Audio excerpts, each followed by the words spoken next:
Hello everyone, so for today's video I thought I would film Sophia's 8-week update, and I thought I would just do it standing here in her room because she's awake and she's got the hiccups, and so we're just going to sort of rock them out really. So Sophia was 8 weeks yesterday, so she is now 8 weeks and 1 day old. We got her weighed when we went for what was supposed to be a 6-week update. We did it a bit late, so that was just about 7 weeks. So about a week ago she was about 10.5 pounds. She's probably, or maybe a bit more than that, so she's probably getting close to the 11 pounds.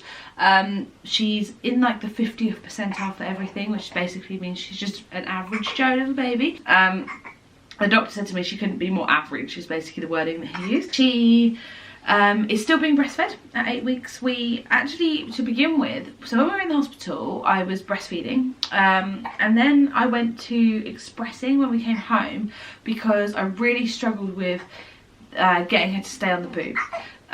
It was just, she actually had one small bottle of formula in the hospital because she was just so angry one of the nights and I couldn't get her settled, and the midwife gave her a bottle of formula, which I said was fine. I've never been opposed to whichever way gets my baby fed. So she had one bottle. I think I mentioned this in my labour and delivery, but then when we got home we went to expressing, so we tried out different bottles and stuff, and that was great, and it meant that, you know, she could go and stay or be like looked after for a little bit by her or me, or grandma on like my other half side, so my mum-in-law. Not that I'm really bothered about breastfeeding in public or anything like that, but it does make it a little bit easier if you have a bottle, because there are always inevitably people that stare, and there are people that judge you if you have a bottle, to be honest, as well, so it doesn't really matter which way around you do it. But yeah, so we were expressing exclusively, and then there were a couple of times throughout the first few weeks of her life where we just tried the boob, and she didn't really like it to start with, but then all of a sudden she just latched perfectly, which I know is like quite rare, I think, for a baby, because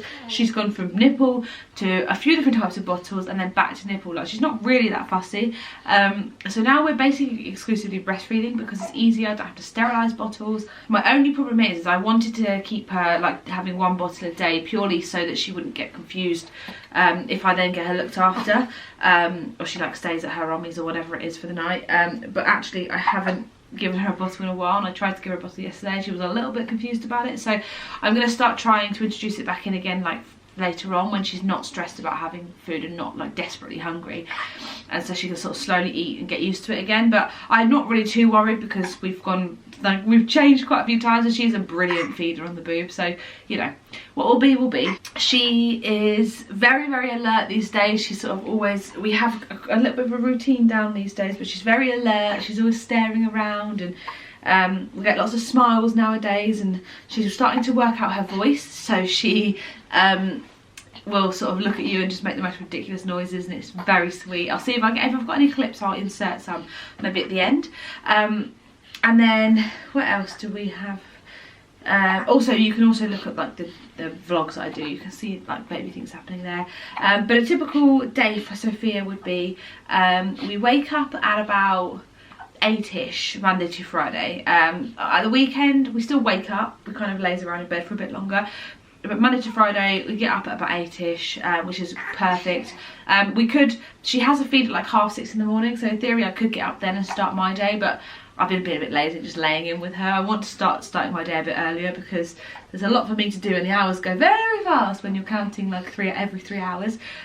So yeah, so we wake up at about 8ish, we take her dad to work at about 9ish, then we come back and have a feed at about 9:30. She then has a sleep at about 10 o'clock for about an hour, so I sort of just potter around, get myself a little bit ready, so I chuck a bit of makeup on or do my hair. Generally I don't get a chance to do both, so I just pick which one I'm feeling that day. Today was a little bit of makeup kind of day, and then I try and get out with her, so even if we just walk into town, because I live in a town that there's a few things here, or just go for a little walk, even though England is horrible weather at the moment because we're going into winter and it's rainy all the time, isn't it?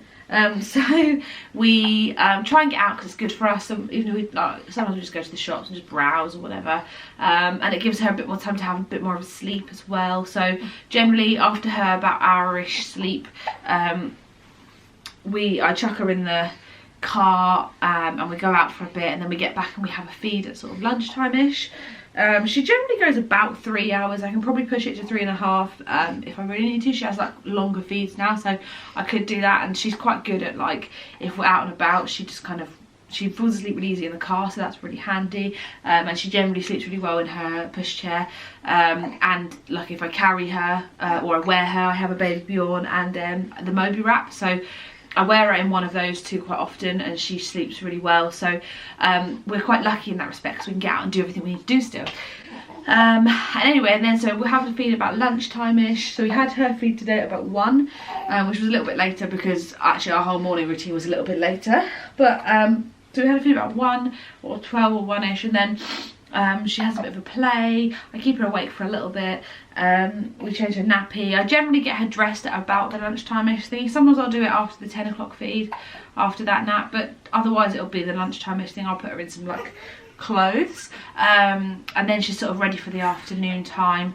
And then yeah, we'll have a play, and then she has her feed at about 3-ish, and then she'll generally have a sort of a cuddle, a sleep, and then sometimes it's 3:30, so she'll have a sleep from 4 till 5-ish. It's sort of like every kind of 3 or 3.5 hours she'll have a feed, and then she'll have a sort of cuddle, have a nap. She has a puke first because my baby pukes after every feed, which the doctor isn't concerned about. Her dad was exactly the same as a baby, but was a healthy, happy baby. She just is sick a lot, as some babies are. And apparently it's just because their like esophagus is very immature, so basically what we have in our throat to keep the food down, hers isn't very mature. So, well, no babies are, but hers is just like very, very weak, and so food comes up very easy. Bless her. But that should go in like in time when she starts having solid foods and stuff. But she gets the hiccups every day basically. She always had the hiccups in my tummy as well. It's not because she doesn't get burped properly or anything like that. She literally had the hiccups every single day in my stomach when like for like at least the 2nd and 3rd trimester. She's just a hiccupy, sicky baby, but she's a happy baby.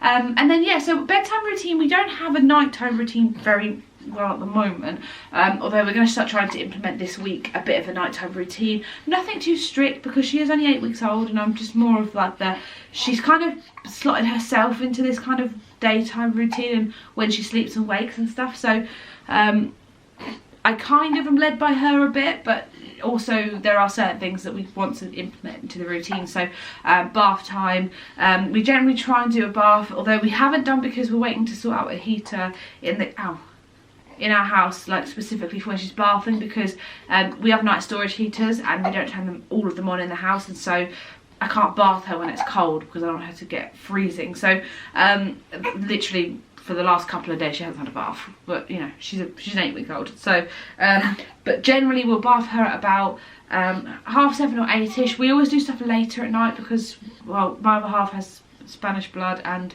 they eat late at night, we eat late at night, so everything in our routine is a bit later than some people's. But again, she's an 8-week-old. When she's older we'll bring it earlier. But so we bath her about 7:30 or 8-ish, get her in her pajamas, have a kind of a feed around that time and a snuggle, and then generally she'll have a little bit of a nap then, and then she'll have another feed at about 11, and then she'll sleep for a good few hours there, for like 11 till kind of 1-ish, let's say. And again, our routine is a bit different to a lot of other people's, but this is what works at the moment for us. Obviously it's forever changing. Come back to me in 2 weeks and it'll probably be a completely different routine, but what works at the moment for us is at 11 o'clock her dad and her are on the sofa separately. She's on like a little, it's like like a snooze pod, but a cheap version. She sleeps in that, so she'll fall asleep for 11 o'clock-ish in that, and her dad generally just falls asleep on the sofa because he works all day. And that time for me is prime time, so I will get up and I will just tidy the house ready for the next day, as much as possible, and then I just sort of set the bedroom up for night time, put on like the side lights so she knows that it's like the night time to go in there, and just get everything ready for when I get them both to come to bed. I will typically do some work or like edit a video or something up until close to 1. Sometimes it's more like 12:30, and at the moment, because she's still so little, I can just literally pick her up when she's asleep and she'll stay asleep, and we'll go into bed and she'll sleep. She sleeps actually in our bed at the moment in her own little like snooze pod, the cheap version. She sleeps right next to me with her cot next to that, so she's got like like a buffer so she doesn't ever fall out of the bed or there's no issues. We have a Super King bed as well, so we have a lot of space. And she sleeps there next to me at the moment because that was what was working when we were really early on breastfeeding wise, and she was really clingy. And now we can probably put her into her cot. I just haven't actually made the transition, so I probably will in the next couple of days put her in her cot, not in here but like in our room. She's got like a little swinging crib that's right next to me again, and I'll put her little snooze pod thing in there, and then she'll sleep in that. So she'll probably start doing that, and then the longer stretch of the night, so from 1ish till about 5:30ish, generally she will sleep soundly, which is amazing for me because as a breastfeeding mum at 8 weeks old, having a good stretch is amazing. She's such a good feeder that, and also equally if I really wanted to I could get in bed at 11 o'clock when she starts her kind of nighttime sleeping. I just don't, because our routine means that I would rather do my stuff late at night and maybe be a bit later in the morning, because it just is what works for us. And yeah, and so she will sleep through until about 5:30. And the 5:30 is literally just a feed. She doesn't even really open her eyes. She just stirs a little bit, and I know she's hungry, so I put her on the boob, and then from then she basically sleeps with me, because I don't really sleep from about 5:30. I just kind of doze, and she just sleeps next to me on the other side still. My other half can't roll onto her or anything, so it's very safe, but we just kind of doze until when we get up at about 8. So she's really good. Like, I'm amazed at how quickly we've already got like a bit of a routine down, and how I'm not I don't feel sleep deprived anymore, which is amazing. Like, every now and again I have a little snooze with her in the day because I have one baby, but most of the time I don't need to anymore. I've got loads of energy back, and I just feel really good. So me postpartum, I lost a lot of, like, I lost about 12 kilos after I had her, and then the weight kind of just sort of stalled. And now I've started to work out. I just do like little HIIT workouts while she's on her little play mat in the daytime. I just watch her, or if she's sleeping I'll try and get a workout in. I've just started, so I'm still quite rusty, and I've just started on the old sort of eating healthy, because now I'm not so sleep deprived and I get a bit of time to actually make food. I don't really have the excuse to just keep eating biscuits all day, so yeah, exactly. And because I'm breastfeeding I have to make sure I try and eat kind of healthy. So hello.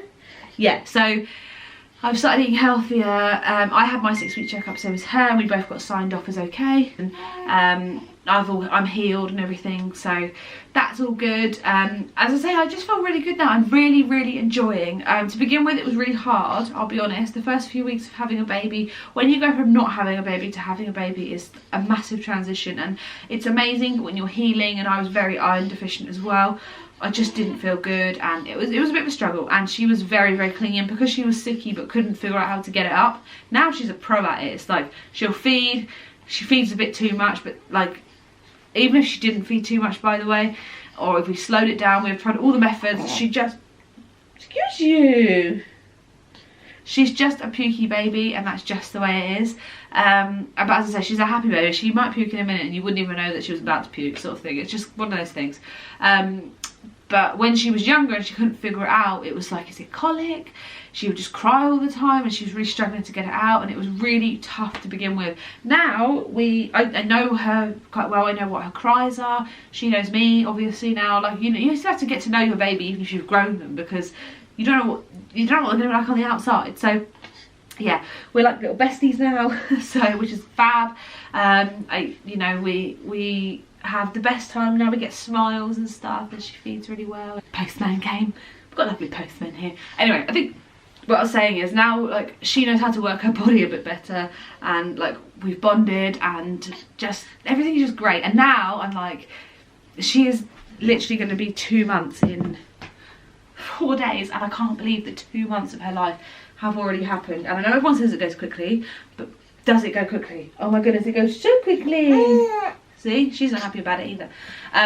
So yeah, so life is just really good, and we're really happy. And so hopefully we'll have a bit more of a routine down next update. I don't know though, because I don't know if I'm going to do these weekly, because I don't know how much there is to update every week, but we'll see. Anyway, we're going to go and snuggle now because it's a bit cold and we want to cuddle. I hope you enjoyed this video. Don't forget to subscribe. I'm trying to upload videos daily, so there's random bits about our life. And I'll see you all in my next video. Goodbye.